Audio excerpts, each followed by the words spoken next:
Quand j'avais 17 ans, je suis restée après l'école avec quelques camarades pour utiliser le réseau terrestre des classes de 6e pour faire une grande partie de Counter-Strike.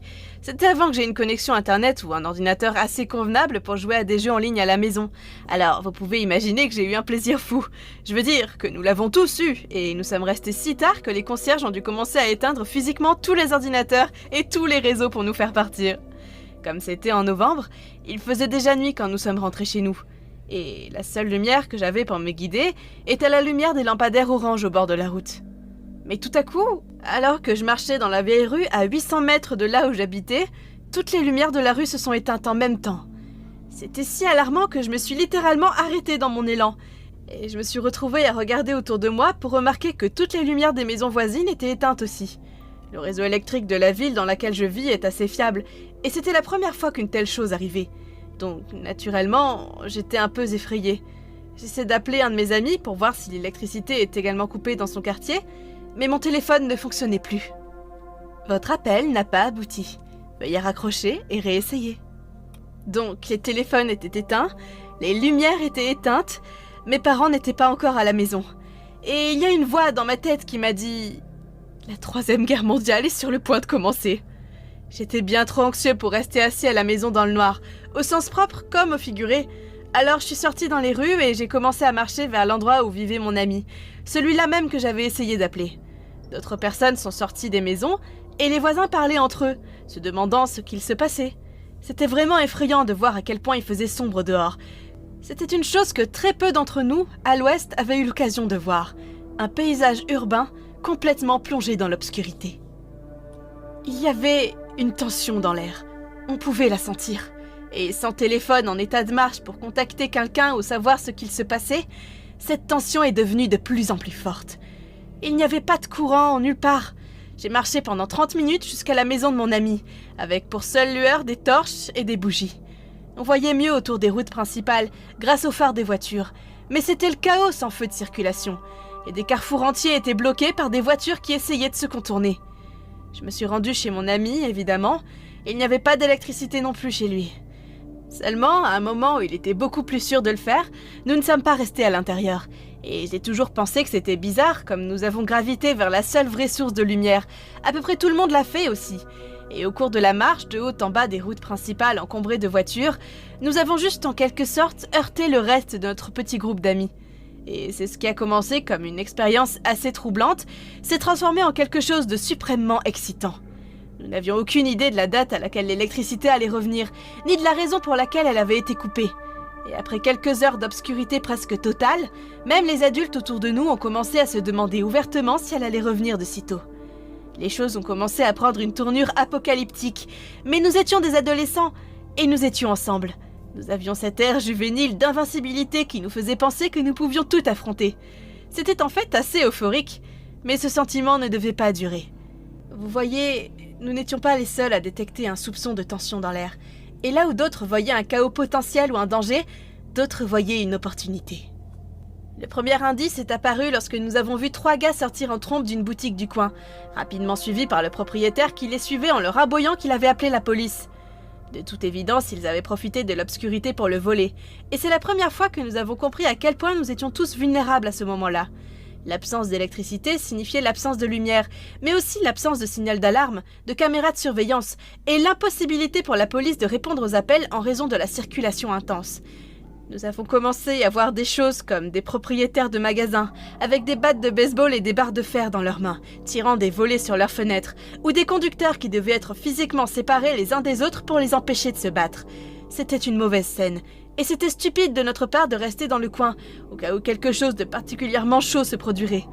Mes amis ont décidé de se retirer sur le parking de l'école primaire, où nous avions l'habitude de faire du skate. Un parking qui était niché près de la rivière et entouré d'arbres. Peut-être que s'il n'y avait pas eu de coupure de courant, nous aurions compris pourquoi c'était une mauvaise idée. Mais que ce soit à cause de l'obscurité totale ou d'un manque général de conscience, nous n'avions aucune idée de ce qui allait arriver. Et oh mon Dieu, j'aurais aimé que ce soit le cas. Nous traînions autour du parking, qui était normalement éclairé par quelques lampadaires. Mais évidemment, cette nuit-là, c'était l'obscurité totale. La seule lumière provenait de la lune ou des écrans de nos téléphones qui, comme en 2005, n'étaient pas particulièrement lumineux. Littéralement n'importe quoi aurait pu nous surprendre si c'était assez calme. Nous n'avions absolument aucune conscience spatiale, et c'est ce qui a rendu les événements qui ont suivi encore plus terrifiants. Au début, l'un d'entre nous a dit « Chut, vous avez entendu ça ?» Tout le monde s'est figé, à l'écoute de ce que notre compagnon avait entendu, mais il n'y avait que le silence. Un peu plus tard, ça s'est produit à nouveau, et cette fois notre ami, apparemment paranoïaque, a insisté sur le fait qu'il avait entendu quelque chose dans les arbres, à proximité. Mais nous avons simplement rejeté ces craintes comme une tentative de farce.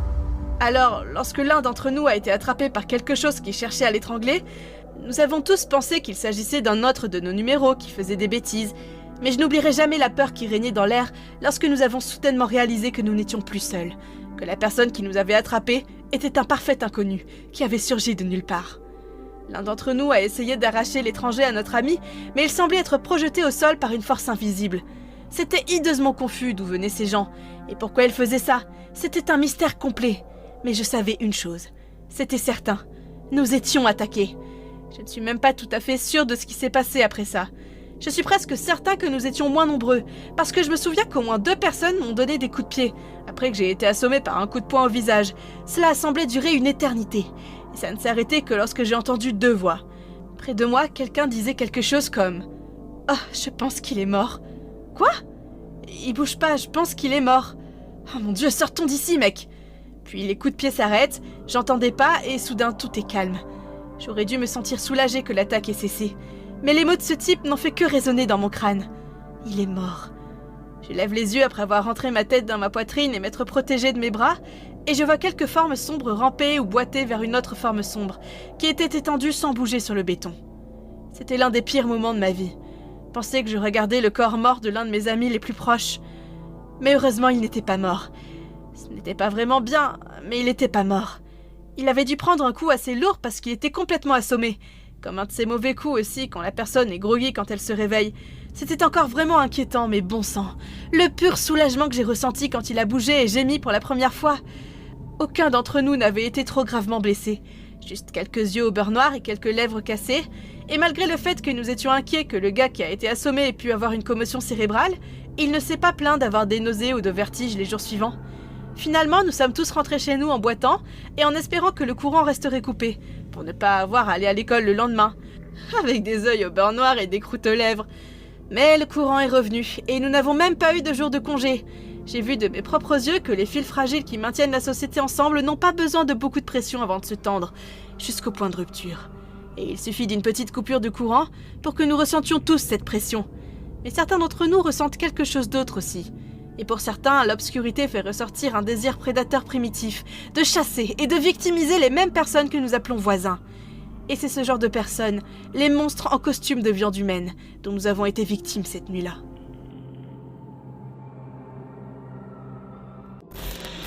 Je vis dans un endroit appelé Beddington, ici dans le Maine. C'est la partie la moins peuplée de l'État, ce qui en fait probablement l'une des zones les moins peuplées du pays. Et avec une population d'un peu plus de 50 personnes, ou la définition même d'une sorte de ville à guichet unique, nous vivons tous assez espacés aussi. Le voisin le plus proche sur mon côté droit est à environ 1 mile. Le plus proche voisin de mon côté gauche est plutôt à 5 km. Le sens de la communauté ici est vraiment fort. Mais ici, vous êtes vraiment seul, dans tous les sens du terme. Et ce genre d'isolement est d'autant plus évident lorsqu'il y a une coupure de courant. C'est arrivé seulement 2 fois depuis que je vis ici. Et une seule fois, la deuxième fois, il y a dû avoir une grave défaillance de la centrale électrique qui nous alimente en électricité. Parce que le courant a été coupé toute la nuit. Et je ne me souviens pas seulement de cette nuit parce que je n'ai pas pu regarder les Pats jouer au football, mais ça me brûle la mémoire pour d'autres raisons. Comme je l'ai dit, deuxième coupure de courant. Mais grâce à l'expérience que j'ai acquise la première fois, je m'en sors un peu mieux cette fois. J'ai des bougies stockées, des lampes de poche à dynamo, et j'ai même acheté une plaque chauffante à piles qui pourrait être utile pour quelques utilisations. Au lieu de paniquer et de me cogner dans le noir, cette fois je me suis mis à l'aise. J'ai pris un bon livre et je me suis assis sur le canapé. Maintenant, c'est à ce moment que je dois parler de mon chien, Teddy. Teddy a reçu son nom parce que ma fille adulte pensait qu'il ressemblait à un ours en peluche, ce qui est le cas. Teddy ne s'est jamais cogné contre les meubles et n'a jamais été effrayé par le moindre bruit ou la moindre ombre. Teddy s'est simplement pelotonné près du feu de bois et a réchauffé ses os. Pendant que je me pelotonnais, Ted m'a jeté un regard comme s'il me disait « Tu vois ? T'as compris, mon vieux? Détends-toi et repose-toi. Le courant reviendra quand il sera bon et prêt à revenir. » Mais Teddy n'est pas resté longtemps aussi détendu. Et moi non plus. Quelques heures passent et je suis tellement absorbée par le livre que je lisais que lorsque Teddy a commencé à aboyer, j'ai presque eu peur. Vous voyez, Teddy n'a jamais aboyé pour quoi que ce soit, même quand il voyait des écureuils ou des ratons laveurs. Il me regardait juste comme « Qu'est-ce que tu vas faire avec eux ? Ce sont des créatures, vieil homme !» Rien ne l'a jamais effrayé, donc l'entendre japper comme ça, c'était plutôt inhabituel. Donc je me suis demandé ce qui pouvait bien le faire flipper au point de le faire aboyer. J'ai dit « Qu'est-ce qu'il y a, mon garçon ? Qu'est-ce que tu sens ?»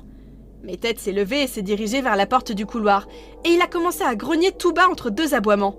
Et alors que j'étais là à le regarder, j'ai eu cette sensation désagréable au creux de l'estomac. Maintenant, bien que je respecte le deuxième amendement, je ne crois pas vraiment à la nécessité de garder une arme à la maison.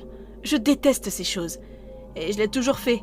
Et pour faire court, j'ai perdu un parent dans un accident de tir quand j'étais enfant. Non, le simple fait d'être à proximité d'un pistolet me fait transpirer et m'angoisse. Tout ce que j'avais sous la main pour me défendre était un vieil arc recourbé que j'utilisais pour la chasse. Pas vraiment idéal pour arrêter un cambrioleur, mais c'était mieux que rien.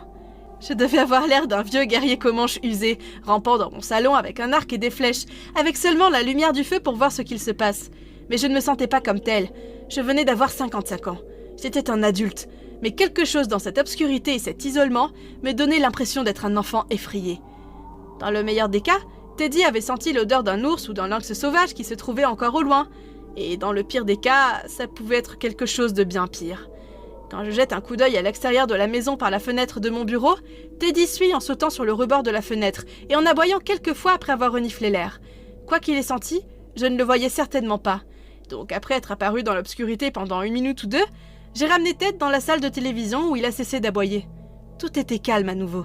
Alors j'ai continué ma lecture. Environ 1 heure plus tard, la même chose se produit à nouveau. Teddy saute sur le tapis et aboie comme un fou, mais cette fois il semble considérablement plus agressif. Il s'est précipité vers la porte de la salle de télévision en grattant la poignée et en grognant d'une manière qui m'a effrayée. Comme je l'ai dit, je n'ai jamais vu Teddy agir comme ça. Quand je l'ai laissé sortir du salon, Teddy a couru par la porte ouverte de la cuisine et a commencé à aboyer et à gratter la porte de derrière. Je veux dire, il y retournait et il n'était pas question que je le laisse sortir. Avec l'humeur qu'il avait, il aurait probablement couru aussi vite qu'il le pouvait et il se serait perdu. Il s'est arrêté d'aboyer 1 seconde, a reniflé l'air, puis est retourné dans la salle de télévision, où il a commencé à aboyer encore plus fort contre les porte-fenêtres en verre qui menaient au jardin. Je l'ai suivi en disant « Attrape-le, garçon! Déchire-le !» Mais quand j'ai aperçu les portes vitrées coulissantes, je jurais avoir vu quelque chose bouger dans l'ombre dehors. Je ne pourrais même pas vous dire ce que j'ai vu. Ce n'était rien de plus qu'un flash de mouvement. C'était assez évident pour que j'attrape l'arc courbé, que j'avais posé contre le canapé. J'avais tellement peur que j'ai à peine pu aligner la flèche avec la cible. Ted est devenu fou à ce moment-là, agissant comme s'il s'apprêtait à briser les vitres et à chasser tout ce que l'on pouvait sentir. Et comme je l'ai dit, ça aurait pu être juste la façon dont la lumière du feu se reflétait sur les vitres, mais je n'étais pas prêt à jeter les dés sur le fait qu'il y ait quelque chose là, dehors. J'ai pensé que c'était parce qu'il avait perdu l'ascendance ou quelque chose comme ça, parce qu'il s'est complètement tu et a arrêté de tripoter la vitre des portes arrière. Mais ensuite, il a fait la chose la plus bizarre. Il s'est éloigné des portes, s'est mis devant moi, s'est mis à 4 pattes et a fait pipi juste là sur le tapis. Il n'avait jamais fait quelque chose comme ça depuis qu'il était chiot. Ted était très bien éduqué à la maison. Ce n'était certainement pas non plus la peur d'un ours noir. Ted a toujours été dans les mêmes zones depuis qu'il est chiot. Et à moins qu'il en ait vu un, je ne peux pas imaginer qu'il aurait paniqué comme il l'a fait. Mais le fait est que les animaux comme les chiens sont connus pour aller aux toilettes tout seuls lorsqu'un prédateur beaucoup plus gros est dans le coin. Seulement, je ne peux pas imaginer combien il a fallu de plus pour que Ted oublie son apprentissage de la maison. Après ça, il est resté presque complètement silencieux. Juste un gémissement occasionnel, pendant que je me tenais là avec la lampe torche, attendant juste que la mère de tous les ours noirs vienne se fracasser sur mes fenêtres arrière. Au moins, j'espérais que ce n'était rien d'autre qu'un ours noir. Je comprends ces animaux. Mais je n'ai pas du tout compris ce qu'il s'est passé pendant cette panne de courant, et ça m'a fait mourir de peur. Mais de loin, la pire partie de l'expérience a été quand j'ai entendu quelque chose dans la petite allée latérale de ma maison. Vous voyez, il y a un petit chemin de gravier, où ma femme avait l'habitude de faire pousser des légumes, juste à côté de la maison. Et je jure devant le Tout-Puissant que j'ai entendu 2 craquements distincts sur le gravier. Alors que je regardais dans l'obscurité pour la 100e fois, c'est là que j'ai commencé à appeler. « Je sais que vous êtes là, et je suis armée maintenant. Vous feriez mieux de partir d'ici. » J'ai écouté à nouveau et pendant les quelques minutes qui ont suivi, il n'y avait rien d'autre que le silence. Et ensuite, juste quand j'ai commencé à penser que j'avais tout imaginé, je l'ai entendu à nouveau. Des pas, clairs comme le jour sur le gravier. Cette fois, j'étais plus près, et j'avais entendu des gens marcher sur ce chemin de gravier 100 fois au cours des années. Donc je vous le dis maintenant, ce qui était devant ma maison cette nuit-là était beaucoup plus gros qu'une personne. Si c'était un ours noir, ce devait être le plus gros de toute la côte Est. Je ne dis pas que ce n'était pas un ours ou quelque chose comme ça. Peut-être que c'était juste un gros chien qui s'était perdu et qui s'était promené dans mon jardin. Mais comme je l'ai dit, c'était gros, vraiment gros. Et vous pourriez parier vos fesses que je suis venue. Je tremblais comme un chien qui chie, alors que j'entendais ses pas devenir de plus en plus silencieux alors qu'il quittait ma propriété. Je n'ai rien entendu pendant le reste de la nuit. Ted n'a pas aboyé à nouveau, mais il semblait qu'il avait jeté l'éponge avec cette ligne de défense de toute façon. Je n'ai rien entendu dehors et évidemment rien n'est entré dans la maison, sinon je serais en train de divaguer à ce sujet. C'est juste un peu surréaliste pour moi que l'une des expériences les plus effrayantes de ma vie ressemble à un conte de feu de camp de seconde zone. Je n'ai pas peur facilement, et ce qui s'est passé pendant ce blackout m'a foutu les jetons. J'espère juste que cette chose, quelle qu'elle soit, que ce soit un ours ou la bête de Turner ou quelque chose d'autre, restera loin de ma propriété à l'avenir, parce qu'il faudrait bien plus que quelques flèches pour abattre une bête aussi grosse que ça. Il y a un peu plus d'1 an, en octobre 2019, des choses vraiment effrayantes se sont produites, et j'ai cru que j'allais perdre la vie. Je vis avec ma mère en Californie, juste à côté de Sacramento, et je l'aime beaucoup, parce qu'elle travaille vraiment dur pour prendre soin de moi. Je vais beaucoup mieux maintenant, mais il y a 1 an, je n'allais vraiment pas bien. Je dépendais même d'un masque à oxygène pour respirer. Ce n'était pas un masque facial ou autre, c'était plutôt discret. Je portais ce qu'on appelle une canule nasale, qui est comme le petit tube en plastique transparent qui monte dans votre nez. C'était assez inconfortable au début, mais on s'habitue à tout au bout d'un moment. Quoi qu'il en soit, j'ai passé la plupart de mon temps branché à une machine PPP, et il était assez important qu'elle reste allumée à tout moment, sinon je risquais de suffoquer. Mais si elle s'éteignait ou se cassait pour une raison quelconque, je pouvais simplement passer à ma bouteille d'oxygène à pile. Et voilà, la mort tragique était évitée. Le système était parfaitement sûr, car j'ai été amenée à croire que ce système ne prenait pas en compte le fait que tout d'un coup, le système pourrait décider de couper le courant de ma maison. Je me réveille au milieu de la nuit avec l'impression que je suis sur le point de faire une crise d'angoisse, et il ne me faut qu'une seconde pour réaliser que je ne peux pas respirer. J'ai porté la main à mon visage, et j'ai senti que ma canule nasale était toujours dans mes narines, mais quand je suis retournée dans le lit, j'ai vu que mon appareil PBAP était éteint. En d'autres circonstances, j'aurais pu me débrancher de l'appareil, aller dans la chambre d'amis et me brancher sur la bouteille d'oxygène à pile. Mais comme j'étais très fatiguée et que la coupure de courant s'était produite pendant mon sommeil, j'avais perdu un temps précieux pour faire la transition. Imaginez la scène.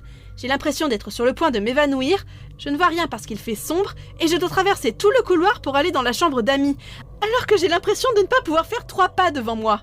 Je n'avais que quelques secondes pour atteindre le réservoir de la batterie. Je faisais tous ces bruits de respiration sifflante, et je me sentais de plus en plus faible, alors que je sortais de ma chambre et faisais mes premiers pas dans le couloir. Je n'ai fait que quelques pas avant de sentir mes genoux se dérober sous moi. J'ai essayé de ramper, mais je ne pouvais pas. Et c'est à peu près tout ce dont je me souviens, jusqu'à ce que la prochaine chose que je sais, c'est que j'aspire de l'air par la canule comme une folle. Je dois avoir fait un tas de bruit en sortant de la chambre, et Dieu merci, parce que ça a réveillé ma mère. Elle doit m'avoir trouvé allongée là, avoir compris ce qu'il se passait, et m'avoir traîné assez loin vers la chambre d'amis pour qu'elle puisse brancher mon tube d'oxygène. Cela n'a duré qu'un instant ou deux, jusqu'à ce que le souvenir de cette part me revienne en mémoire, et j'ai éclaté en sanglots. Nous avons dû nous rendre à l'hôpital pour qu'un médecin m'examine. Vous pouvez avoir des complications de santé désagréables si vous êtes privé d'oxygène comme ça. Et ce n'est pas seulement les choses évidentes non plus. Comme cela peut causer des caillots de sang dans vos artères à cause de la tension, cela peut être assez fatal. Mais ouais, j'ai été bien examinée, et bien que j'ai été assez secouée, j'allais bien autrement. Mais alors, toute l'affaire est sortie au sujet des coupures de courant, et cela a causé beaucoup de controverses. Pour ceux qui ne le savent pas, ici en Californie, on a découvert que certains équipements appartenaient à un groupe de compagnies électriques qui provoquaient des feux de forêt. Il y a eu cet énorme incendie, où presque 100 personnes sont mortes. Les pompiers ont découvert qu'il avait été déclenché par une ligne électrique qui était tombée. Puis les compagnies ont passé un accord avec le gouvernement fédéral. En conséquence, ils ont décidé de faire ceci. Leur décision a été de couper l'électricité à un tas de gens pendant la saison des feux de forêt. Malheureusement pour nous, notre maison était l'une d'entre elles. Nous avons eu de la chance, mais comme un type est mort parce qu'il était sous assistance respiratoire à domicile ou quelque chose comme ça, l'électricité a été coupée et boum, défaillance massive des organes. Les coupures de courant ont affecté d'autres choses aussi, comme les nébuliseurs, les machines de dialyse, les réfrigérateurs qui gardaient l'insuline fraîche, et les compagnies d'électricité ont dit qu'elles avaient averti les gens pendant des mois à ce sujet, et qu'ils devaient se préparer. Mais je ne me souviens pas avoir entendu quoi que ce soit à ce sujet. Mais oui, le moment le plus effrayant de ma vie, juste là en pensant directement que j'allais mourir, mais comme tant de fois auparavant dans ma vie, ma mère était là et m'avait sauvé la vie. J'ai commencé mon nouveau travail à l'aéroport Will Rogers. Je dis nouveau travail, mais j'ai juste été transférée dans une autre compagnie aérienne. Et j'ai travaillé au même poste d'agent de piste. Maintenant, je dois vous dire que j'ai une peur bleue des hauteurs. Et la partie que je préfère le moins dans mon travail d'agent de piste, c'est quand je dois monter dans une soute à bagages, ou dans un avion à chargement arrière. Parce que c'est à environ 6 mètres du sol. La première chose est qu'il pleuvait. Pas seulement une pluie fine, mais une pluie battante avec quelques éclairs et des surtensions aléatoires.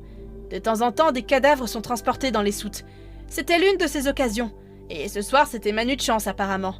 Parce que mon manager m'a dit que je jetais cet avion et que je retirais la cargaison de la soute. C'était le dernier avion de la nuit. Et il n'y avait pas beaucoup de cargaison à part le corps. Mon collègue John a tiré la rampe de chargement de l'avion et l'a soulevé pour que je puisse marcher jusqu'au tapis roulant pour entrer dans la soute. Environ 4 autres collègues arrivent, avec un remorqueur de bagages pour la cargaison. Je parle alors plus fort que la normale parce que la pluie frappe bruyamment la coque métallique de l'avion. « J'espère que vous êtes tous prêts. Je n'essaie pas de rester ici toute la nuit. » John rit et dit « Ne vous inquiétez pas, peut-être que je pourrais trouver un nouvel ami d'ici là ?» en faisant référence au corps. Je n'ai pas pensé que c'était drôle, mais j'ai gloussé. J'ai grimpé dans l'espace étroit et exigu, et je me suis installée dans la poubelle, aussi loin que possible de la boîte en carton blanche à taille humaine. Et j'ai sorti mon téléphone de ma poche pour sélectionner la playlist à écouter pendant que je lance la poubelle. J'en ai trouvé une bonne, et j'ai commencé à travailler. Le tapis roulant avance à un rythme d'escargot, et il faut attendre qu'il scanne chaque paquet individuel, donc je ne peux pas les lancer aussi vite que je veux pour sortir de là. Après environ 10 minutes, je me rapproche de plus en plus de la boîte, et ma musique s'arrête de jouer. J'ai des écouteurs qui se détraquent lorsqu'ils sont mouillés. J'ai vérifié sur Spotify pour voir si c'était un pépin ou un problème avec l'application, et je vois que j'ai un texte non lu. J'ai reçu une notification et j'ai oublié au milieu de mon rap de manutention des bagages. La façon dont mon téléphone est configuré quand je reçois un message, il vous dira de qui il vient, mais il n'affichera pas le message. Vous deviez y accéder et le lire. Le message était d'un numéro inconnu, ce qui était étrange parce que très peu de gens ont mon numéro. J'ai cliqué sur la notification et j'ai lu le message, et tout ce qu'il disait était « Salut ». J'ai envoyé un message en retour et j'ai dit « C'est qui ?» Mon téléphone a affiché que celui qui a envoyé le message a vu le mien, immédiatement après qu'il ait été envoyé. J'ai attendu, sans réponse, j'ai relancé ma playlist et je suis retournée à mon travail. Peu de temps après résonne un coup de tonnerre si fort que l'avion a tremblé et m'a fait sursauter. J'ai très vite rationalisé et je suis retournée au travail. J'ai remarqué que le tapis roulant n'avançait plus. J'ai crié à John « Qu'est-ce qui se passe là-haut? Pourquoi ça s'est arrêté ?» Et ils m'ont dit de rester assis. Ils m'ont dit de ne pas bouger, qu'ils allaient déposer ce chargement. Je me suis dit « Où est-ce que je pourrais aller ?»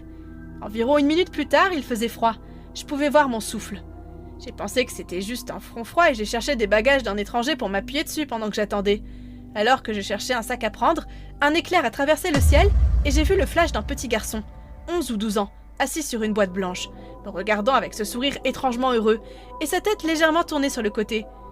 Mon cœur s'est effondré et je me suis figée, ne quittant plus cette boîte des yeux pendant ce qui m'a semblé être des heures. J'ai été surpris par le tapis roulant de remplacement qui s'est mis en marche juste à côté de l'avion. J'ai couru vers le tapis roulant en mouvement, rampant aussi vite que je pouvais en essayant de garder mon équilibre et en paniquant. Au moment même où j'ai touché le sol et j'ai regardé John, je lui ai dit « Non, c'est fini, tu vas devoir aller là-dedans. » Je voulais pas expliquer exactement ce que j'ai vu. Mais John savait que quelque chose me faisait peur. Alors il m'a demandé ce qui n'allait pas, ce que c'était. J'ai bégayé un peu et je suis partie avant de pouvoir dire quoi que ce soit. Puis j'ai reçu une notification de nouveaux messages textes que j'ai entendus assez fort et clair cette fois. Il répond d'un expéditeur inconnu disant « C'est ton nouvel ami ?» Je vis avec mon petit ami dans une petite maison d'un étage dans la banlieue de Bristol, en Angleterre. Mon petit ami est le directeur de notre supermarché local pour animaux. Il doit donc souvent travailler tard et prendre des heures de nuit. Pendant la nuit, à cause de ces heures de travail folles, j'étais obligée de rester à la maison et de m'occuper en regardant des films à la télé. Une nuit, il pleuvait vraiment fort. Mon petit ami était au travail comme d'habitude, et j'étais à la maison en train de regarder quelques épisodes de la série The Walking Dead sur Netflix. En regardant mon émission, j'ai entendu frapper à la porte. Au début, j'ai pensé que c'était le livreur qui nous apportait nos courses chaque semaine. Alors j'ai pris ma carte d'identité et j'ai commencé à me diriger vers la porte, tout en mettant mon masque. C'était pendant la pandémie actuelle, et mon petit ami et moi n'aimions pas aller faire les courses de peur d'attraper le virus. Alors nous demandions à quelqu'un de nous les apporter. J'ai ouvert la porte, prête à donner ma carte d'identité, mais j'ai été choquée de voir un étranger debout sous la pluie. Il portait une chemise noire à manches longues, un pantalon noir, et il avait les cheveux en désordre, un peu comme un sans-abri. Tout à coup, il s'est mis à faire des bruits forts et aigus. Sa bouche était ouverte, avec plusieurs dents manquantes, et j'ai vu la folie dans ses yeux rouges. Cela m'a d'abord fait peur, mais en essayant d'être poli, je lui ai demandé s'il avait besoin d'aide. Mais évidemment, il n'a pas répondu. Ce type était clairement sous l'emprise d'une drogue forte. À ce moment-là, mon adrénaline montait en flèche, mais je ne voulais pas être impoli et lui fermer la porte au nez. Après plusieurs tentatives de ma part pour lui demander s'il avait besoin d'aide, il a lentement fait demi-tour et est reparti, disparaissant dans la nuit, toujours en criant et en hurlant comme un fou. J'étais un peu mal à l'aise, mais je ne me sentais pas menacée pour autant, et je me suis dit que ce type était sûrement juste ivre en fait. Je continuais à regarder mon émission, et finalement mon petit ami rentre à la maison. Et nous avons bouclé la journée à ce moment-là, jusqu'à environ 4 heures du matin. Je dormais dans mon lit quand j'ai entendu mon téléphone sonner. Je me suis frotté les yeux, et j'ai vu que c'était un numéro inconnu, donc je ne pouvais que supposer que c'était de mauvaises nouvelles. Dès que j'ai décroché le téléphone, j'ai entendu les bruits. Les mêmes bruits que l'homme de tout à l'heure. J'ai raccroché le téléphone et bloqué le numéro pour m'assurer qu'il ne rappellerait pas. Mais je n'avais aucune idée de la façon dont il avait réussi à obtenir mon numéro. Cette question me hante encore aujourd'hui. Je vis toujours dans cette maison, mais plus rien d'étrange ou d'anormal ne s'est produit depuis. Alors, pour situer le contexte, je suis une jeune femme de 19 ans. Je viens de déménager hors de l'État et je viens de commencer mon premier semestre à l'université. Je n'ai pas vécu sur le campus, car cela coûtait une fortune. Alors j'ai dû vivre avec mes parents jusqu'à ce que je puisse me permettre de déménager. Un jour, pendant le week-end, mes parents avaient quitté la maison pour 3 jours de vacances. Et j'avais donc la maison pour moi toute seule. Comme je n'avais que 19 ans et que je m'ennuyais facilement, il n'y avait pas beaucoup de choses qui pouvaient m'occuper. Donc j'ai appelé mon ami qui habitait juste en face pour lui proposer de venir chez moi et de regarder un peu Netflix, puisque nous avions récemment eu l'abonnement. Elle a accepté et est venue chez moi.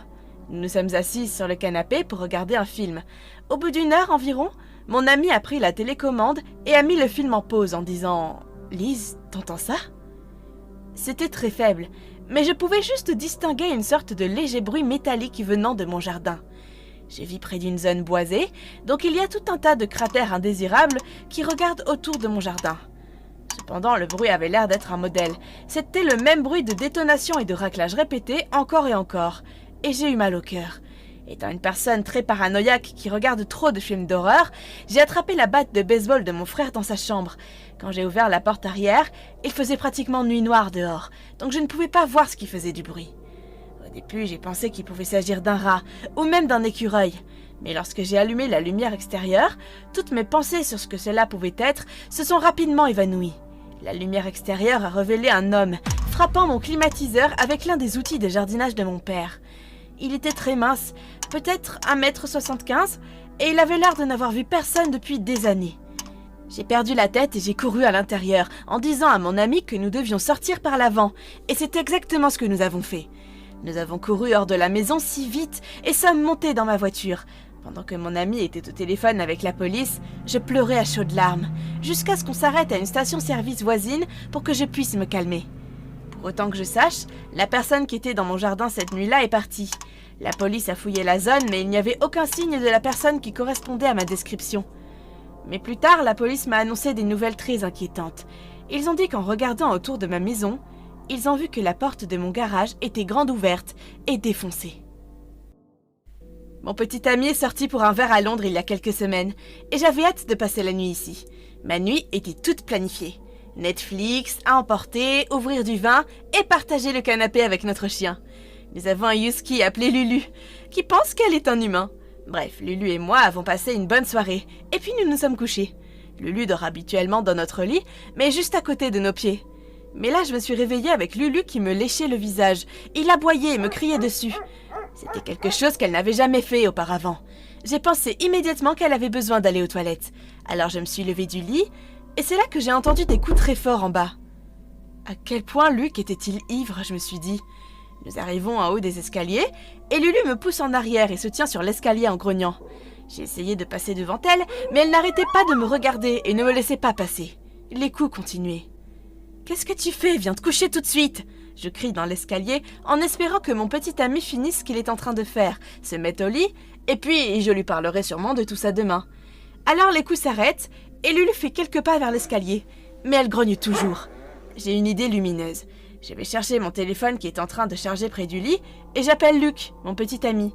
Je pensais qu'il s'était peut-être évanoui en bas, alors je n'avais qu'à attendre d'entendre sa sonnerie et de la suivre pour me conduire à lui. « Hé babe, je tourne dans la rue. Pourquoi est-ce que t'es toujours réveillée ?» Je lui raconte qu'on a frappé à la porte et que je pensais que c'était lui. Je peux entendre Lulu grogner. Et nous nous sommes tous les deux mis d'accord pour dire que ce n'était pas un comportement normal pour elle. Luc dit qu'il est 2 portes plus loin et nous raccrochons. Quand il rentre, il me dit d'aller me coucher puisqu'il est si tard et que nous pourrions en parler demain matin. Donc nous allons tous nous coucher, sauf Lulu qui reste assise près de la porte toute la nuit. Ce que nous avons découvert le matin m'a glacé le sang. La porte d'entrée était presque sortie de ses gonds. Le bruit était celui de quelqu'un qui frappait la porte encore et encore et qui était sur le point d'entrer dans la maison. Nous avons acheté une nouvelle porte et le type qui l'a posée a dit qu'il aurait suffi de quelques coups supplémentaires seulement pour que la porte précédente cède. Merci mon Dieu que Lulu m'ait réveillée. Alors, cette histoire s'est passée il y a quelques années et elle me hante toujours autant. Je suis une femme de 25 ans. Je viens d'acheter ma première maison avec mon fiancé à Charleston, en Caroline du Sud. La maison dans laquelle nous avons emménagé n'avait rien de très spécial. C'était juste une maison de base, appropriée pour 1 ou 2 personnes. Un soir, mon fiancé a été appelé au travail car il y avait une réunion importante avec ses employés pour discuter de quelque chose concernant la satisfaction de clients. Il y avait une tempête dehors et je me sentais fatiguée. Alors j'ai décidé de me jeter sur mon canapé avec mon chien, Crayon, pour essayer de trouver quelques bonnes émissions à regarder sur Netflix. Après avoir regardé une page sans fin de spectacles et de films, je me suis finalement installée avec une histoire d'horreur américaine, qui est la meilleure série à mon avis. Jusqu'à environ 1 heure après le début de quelques épisodes, je commençais à m'endormir, quand j'ai été réveillée par les aboiements de Crayon.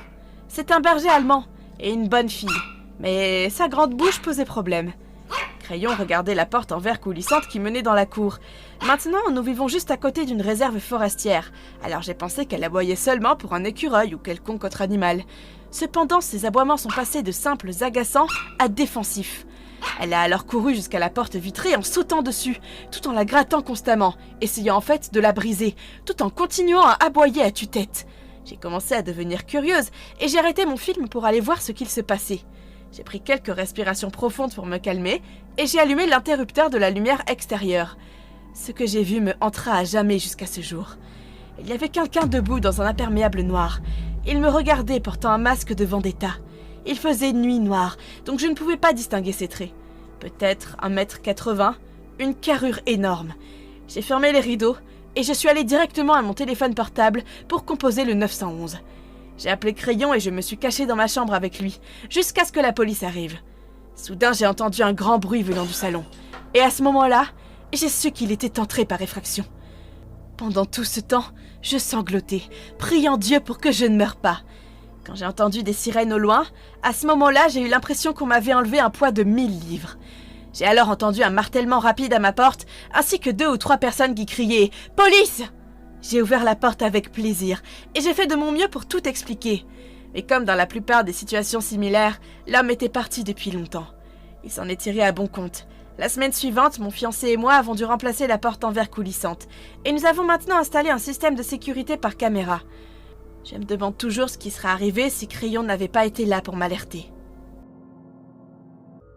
Cela m'est arrivé il y a quelques années, à l'âge de 25 ans, et c'est de loin l'une des rencontres les plus effrayantes et inexpliquées que j'ai jamais fait. C'est absolument vrai, et c'est quelque chose que je devais partager. Je vis dans une maison en terrasse, qui est en fait plusieurs maisons combinées ensemble, formant un grand appartement. Ce n'est pas le meilleur endroit pour vivre, mais mes parents veulent que je déménage, et c'était l'un des seuls endroits où je pouvais me permettre de payer un loyer mensuel. Je vis à Los Angeles, donc c'est très cher, et sans beaucoup d'argent, soit tu t'es débat financièrement, soit tu vis dans la rue. Bref, je venais de rentrer du travail après une longue journée, et j'avais besoin de temps pour moi. En étant un grand amateur de canapé, je me suis jetée dessus en ouvrant Netflix, en attendant que mon fiancé revienne. J'ai un chat américain de couleur pêche à poil court, nommé Gus, et il est en fait mon animal de soutien émotionnel pour m'aider à faire face à mon anxiété. Donc je me suis assis là à regarder Orange is the New Black avec mon chat quand il a commencé soudainement à miauler de façon répétée. Et même si c'est quelque chose que tous les chats ont tendance à faire, j'ai trouvé le comportement très étrange, car mon chat ne miaule jamais, sauf quand il veut de la nourriture. Mais vu qu'il avait déjà été nourri il n'y a pas si longtemps, cela n'avait aucun sens. Et tout à coup, ses miaulements se sont transformés en sifflements aigus, et il a courbé le dos. Les poils de son dos aussi ont commencé à se dresser. À ce moment-là, je ne savais pas comment il aurait pu avoir si peur. Et c'est alors que j'ai réalisé qu'il regardait la porte de la salle de bain dans le couloir. Mon cœur s'est enfoncé dans le creux de mon estomac, car j'ai réalisé que quelque chose avait dû la faire sursauter. La porte de la salle de bain était fermée, mais je me suis approchée, sur la pointe des pieds, et j'ai mis mon oreille dessus. C'est alors que j'ai entendu un grand bruit frapper à la porte. J'ai attrapé Gus et je l'ai emmené à l'extérieur de mon appartement dans le hall. Au début, j'ai pensé que mon petit ami se moquait de moi de la pire façon possible, mais il a prétendu qu'il était encore au travail quand je l'ai appelé. N'ayant pas d'autre choix, j'ai appelé la police qui a dépêché 2 voitures en 5 minutes. 2 des agents m'ont interrogé, pendant que 2 autres sont allés vérifier dans mon appartement. À leur retour, ils avaient de drôles de nouvelles à me communiquer. Ils étaient montés dans ma chambre et avaient fouillé tout l'appartement, mais n'avaient trouvé personne. C'était techniquement impossible, car j'avais fermé la porte d'entrée quand j'ai entendu le bruit. Alors la personne qui y était ne pouvait possiblement pas s'échapper. Je ne sais pas si c'était un intrus ou quelque chose de paranormal, mais je savais que mon esprit ne me jouait pas de tour, car mon chat lui aussi était effrayé. Une chose que je sais, c'est que je n'étais pas seule dans mon immeuble ce soir-là. Je ne l'ai jamais rencontré.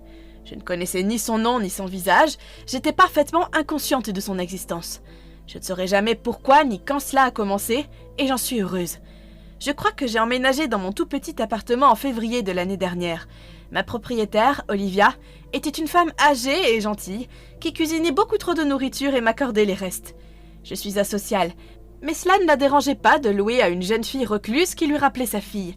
Toutes les semaines, elle frappait à ma porte puis partait en me faisant savoir qu'elle laissait quelque chose pour moi. J'adorais le fait que même ma famille ne pouvait pas cuisiner aussi bien. Le lendemain matin, je me levais et laissais les récipients vides devant ma porte, et au bout d'1 heure environ, elle revenait et les emportait. Mes autres voisins semblaient bien, mais je ne leur parlais jamais vraiment. Je travaille à la maison, alors chaque fois que j'étais obligée de sortir, je me précipitais dans mon appartement, évitant une situation inconfortable. J'adorais vivre seule. C'était tout ce que j'espérais. Je pouvais simplement respirer. Mais à partir d'avril, j'ai commencé à me dire que quelque chose n'allait pas bien. Il y avait des choses qui bougeaient et qui disparaissaient dans ma maison. J'étais convaincue que c'était juste de l'anxiété, causée par mon nouveau médicament et le déménagement. Un autre effet secondaire était qu'il me rendait si somnolente. Comme je détestais voir le médecin, j'ai fait avec. Je faisais des siestes pendant la journée et j'ai fini par ne plus m'en soucier, jusqu'à ce qu'un incident vienne doubler ma paranoïa. Un jour, Olivia m'a apporté une sorte de salade grecque pour le déjeuner et je l'ai dégustée avec mon ami Netflix. Je me suis endormie au milieu de Portlandia et je me suis réveillée ce soir-là à 17h comme d'habitude. Ce qui n'était pas habituel, c'est que mon lit situé de l'autre côté de moi était dérangé. Je ne dors que de mon côté droit, mais plus étrange, la place était chaude. Ma première pensée a été que j'avais dû beaucoup me retourner, mais je savais que c'était trop étrange pour être ignoré. Je me suis levée et j'ai fouillé l'appartement, tenant mon téléphone avec le mot 911 tapé. Rien d'autre n'était dérangé. Tout était exactement comme il se doit. Pendant les prochaines semaines, tout m'a semblé normal, mis à part les souliers déplacés, le rideau de la salle de bain enroulé, comme d'habitude. Je pensais à le dire à mes parents ou Olivia, mais tant que ce n'était pas une situation de vie ou de mort, je ne voulais pas risquer qu'on pense que je sois simplement paranoïaque. Je n'ai pas eu peur. J'étais nerveux, peut-être un peu têtu aussi, mais je suis restée. Je ne vais pas laisser une stupide anxiété ruiner mon joli monde solitaire. Mais est arrivé et tout a empiré. Mes sous-vêtements, ma brosse à dents, peut-être même ma nourriture étaient égarés. Chaque fois que je me réveillais, il y avait une odeur étrange dans l'air. Et j'ai finalement réalisé que ça ne partirait pas si je continuais à l'ignorer. J'ai appelé ma mère et je l'ai suppliée de venir et de rester quelques jours. En arrivant à la maison, je leur ai tout raconté. Le fait de le dire à voix haute et forte empêche les soupçons de mes parents. Ce week-end, mon père est allé à mon appartement et ce qu'il y a trouvé était une véritable horreur. Sur les murs, il y avait écrit « Reviens bébé, s'il te plaît ». Il est sorti en courant et a appelé la police. Personne ne vivait dans mon appartement, mais quelqu'un d'autre que moi y avait accès. L'enquête a révélé qu'un homme, Henry, le fils de ma propriétaire, Olivia, avait une relation projetée avec moi. Ils m'ont montré sa confession sur cassette. Il a admis être entré dans mon appartement chaque nuit et chaque jour avec le double des clés de sa mère. Il a prétendu que nous étions amoureux et qu'il avait ma permission. Il droguait la nourriture que sa mère me laissait, ce qui provoquait bien sûr ma somnolence, et il se permettait d'entrer, de me regarder dormir, de toucher mes cheveux et d'embrasser mon épaule. Les restes dans le frigo ont été testés et ont confirmé ce soupçon. J'étais absolument horrifiée et dégoûtée. Un homme dont j'ignorais l'existence ramassait mes cheveux, mes vêtements et mes déchets, et vivait pratiquement dans mon appartement pendant 4 mois. Et je ne m'étais rendu compte de presque rien.